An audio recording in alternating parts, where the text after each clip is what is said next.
চাই আছে সীমান্ত অসম চেনেলটো।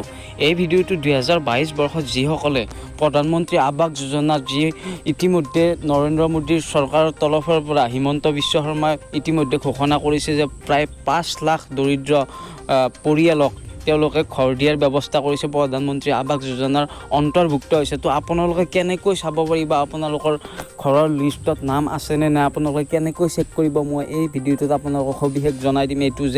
তো ভিডিঅ'টো বহুত বেছি গুৰুত্বপূৰ্ণ হ'ব, আশা কৰোঁ ভিডিঅ'টোৰ পৰা আপোনালোকে উপকৃত হ'ব। তো ইয়াত আপোনালোকে যিকোনো এটা ক্ৰোম হওক গুগল হওক যিকোনো এটা ব্ৰাউজাৰত আহি পেলাই আপোনালোকে চিম্পলি ইয়াত চাৰ্চ কৰিব PM তাৰপিছত AYG.NIC সৰি এক ছেকেণ্ড PMAYG তাৰপিছত আপোনালোকে ডট তাৰপিছত NIC.in যাব আপোনালোকে। তাৰপিছত আপোনালোকে চাৰ্চ কৰি দিব। চাৰ্চ কৰি দিয়াৰ পিছতে আপোনালোকে দেখা পাব এটা পপ আপ আহিব। এইটো আপোনালোকে চিম্পলি যাই পেলাই ইয়াত এইটো স্ক্ৰল ডাউন কৰি দিব। দিয়াৰ পিছত আপোনালোকে দেখা পাব ইয়াত আপোনালোকে চাই ল'ব পাৰে, এইটো অফিচিয়েল ৱেবছাইট হয়, আপোনালোকে ভালদৰে চাই লওক। তো তাৰপিছত আপোনালোকে ইয়াত দেখা পাইছে ৰাইট চাইডে 3 ডটত যাব। 3 ডটত যোৱাৰ পিছত আপোনালোকে অলপ টাইম ৰখিব লাগিব, কাৰণ নেটৱৰ্কৰ ইছ্যু থাকিলে অলপ শ্ল' হয়। 3 ডটত যোৱাৰ পিছত আপোনালোকে তলৰ ফালে আহিব। তাৰপিছত ইয়াত দেখা পাইছে সফ্ট বুলি এটা অপশ্যন আছে, এইটোত আপোনালোকে যাব।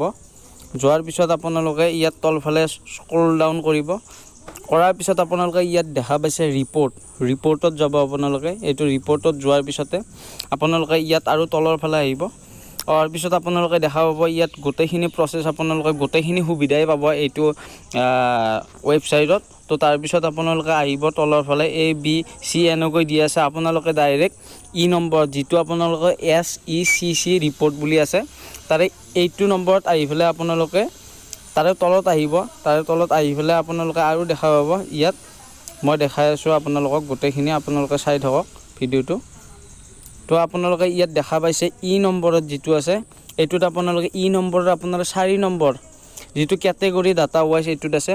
ইয়াত অহাৰ পিছত আপোনালোকে চিম্পলি আপোনালোকৰ ষ্টেটটো চিলেক্ট কৰিব। মই আপোনালোকক দেখাই আছোঁ, ইয়াত আপোনালোকে আসাম চিলেক্ট কৰিব। আসাম চিলেক্ট কৰাৰ পিছত আপোনালোকে তাৰে তলত আপোনালোকে দেখা পাইছে আৰু চিলেক্ট বুলি আহিব। এইটোৰ অপশ্যনত ক্লিক কৰাৰ পিছত আপোনালোকে ডিষ্ট্ৰিক্টখন চেক কৰিব। ইয়াত দেখা পাইছে আপোনালোকে গোটেইকেইখন অসমৰে ডিষ্ট্ৰিক্টত দেখুওৱা হৈছে। তো আপোনালোকে নিজৰ ডিষ্ট্ৰিক্টখন আপোনালোকে চাৰ্চ কৰি ল'ব। তো ইয়াত আপোনালোকে চাব পাৰে গোটেইবিলাক ডিষ্ট্ৰিক্টৰ নাম আছে। ইয়াত এনেকৈ চাৰ্চ কৰাৰ পিছত আপোনালোকে ইয়াত আৰু তলৰ ফালে চিলেক্ট দেখা পাব। চিলেক্ট কৰাৰ পিছত আপোনালোকৰ যিটো ব্লক হয় সেই ব্লকটো আপোনালোকে ইয়াত ক্লিক কৰিব, যিটো আপোনালোকৰ ব্লক হয়। ইয়াত ক্লিক কৰাৰ পিছত আপোনালোকে অলপ টাইম ৰখিব। ইয়াত ক্লিক কৰাৰ পিছতে আপোনালোকে আৰু তলৰ ফালে চিলেক্ট দেখা পাইছে, ইয়াত ক্লিক কৰিব। ক্লিক কৰাৰ পিছত আপোনালোকে GP আপোনালোকৰ যিটো পঞ্চায়ত অফিচ আছে, কোনটো পঞ্চায়তত আপোনালোকে অন্তৰ্ভুক্ত সেই পঞ্চায়তৰ আপোনালোকে চিলেক্ট কৰিব। তো ইয়াত দেখা পাইছে গোটেইবিলাক আহিছে। তো তাৰ পিছত আপোনালোকে চিলেক্ট কৰিব। চিলেক্ট কৰাৰ পিছতে আপোনালোকে ইয়াত দেখা পাইছে ইয়াত কেপচাটো বহাব কৈছে। আপোনালোকৰ এনেকৈ হয়তো এইটো 95 - 70 আহিছে, আপোনালোকৰ জেগাৰ হয়তো প্লাছো আহিব পাৰে। তো আপোনালোকে চিম্পল এইটো মাইনাছ কৰি বা প্লাছ কৰি আপোনালোকে যি আহে আপোনালোকে এইটো আপোনালোকে কৰি ল'ব। তো ইয়াত দেখা পাইছে মোৰ এনচাৰটো হ'ব 25 দিয়াৰ পিছত আপোনালোকে ছাবমিট কৰি দিব। ছাবমিট কৰি দিয়াৰ লগে লগে আপোনালোকে দেখা পাব ইয়াত আপোনালোকৰ গোটেইবিলাক আপোনালোকৰ লিষ্ট দেখা পাব। তো ইয়াত আপোনালোকে দেখা পাইছে ডিষ্ট্ৰিক্ট নেম দেখা পাইছে, চিৰিয়েল নম্বৰ, আপোনালোকৰ ব্লকৰ নেম দেখা পাইছে, পঞ্চায়ত নেম দেখা পাইছে। এইটো হৈছে আপোনালোকৰ ৰেজিষ্ট্ৰেশ্যন তাৰপৰা বেনিফিচিয়াৰী নাম দেখা পাইছে, আপোনালোকে বেনিফিচিয়াৰী নেম, ফাদাৰ নেম, গোটেইখিনি মাদাৰ নেম গোটেইখিনি আপোনালোকৰ কেটেগৰী ৱাইজত আপোনালোকৰ আহি যাব। তাৰপিছত ইয়াত যদি আপোনালোকে ইচ্ছা কৰে এই হেৰিটো আপোনালোকে ডাউনলোডো কৰি ল'ব পাৰে। তো দেখা পাইছে আপোনালোকে যিকোনো দুটা পদ্ধতি ডাউনলোড এক্সেলতো কৰিব পাৰে, ডাউনলোড PDFতো কৰিব পাৰে আপোনালোকে।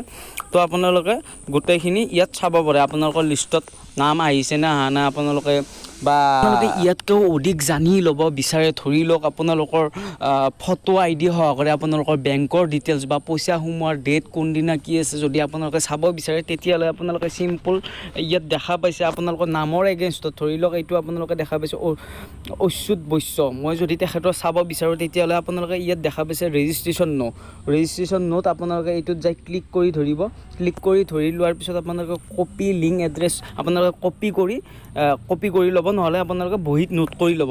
তাৰপিছত আপোনালোকে চিম্পল যাব, আগৰ দৰে ওপৰ ফালে যাব। চিম্পল যোৱাৰ পিছত আপোনালোকে 3 ডটত এই যিডাল 3ডাল চিন আছে এইটোত ক্লিক কৰিব। ক্লিক কৰাৰ পিছত আপোনালোকে কি কৰিব, ইয়াত দেখা পাইছে ষ্টেক হোল্ডাৰ বুলি এটা অপশ্যন আছে, তো এইটোত যাব।